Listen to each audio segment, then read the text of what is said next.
In May 2008, Sir Martin Sorrell launched S4 Capital, a purely digital advertising and marketing services business. The company had an initial market capitalisation of just £2 million. Sir Martin injected £40 million of his own capital, combined with £11 million raised from institutional investors, giving the company a valuation of around £51 million. This move was interesting because Sir Martin was CEO of WPP for 33 years, building it from a £1 million shell company in 1985 into the world's largest advertising and marketing services company, with a market capitalisation of over £16 billion on the day he left. The question people and investors were asking was, could he do this again with S4 Capital? Within 5 years of launch, from 2018 to 2023, S4 Capital completed over 30 acquisitions, and initially, the share price reacted very positively. At the start of 2019, the share price was £1.10 a share. By the 23rd of September 2021, the share price had risen to £8.70, a 690% increase. But that was where things started to go wrong. Interest rates went up, and the advertising market started to struggle. This was a triple-headed problem for S4 Capital.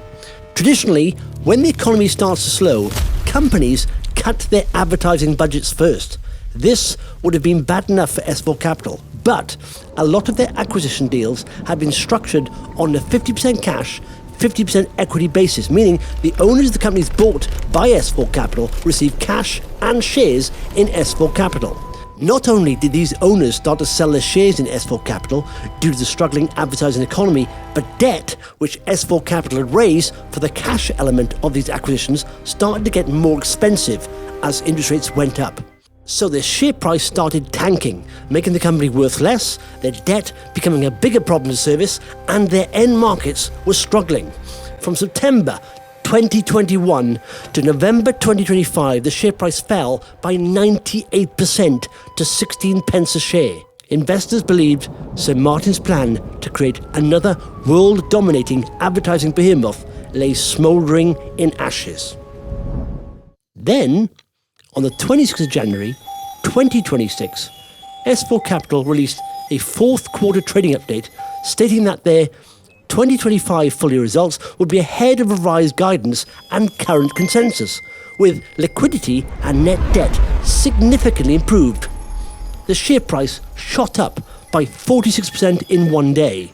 And the good news didn't stop there.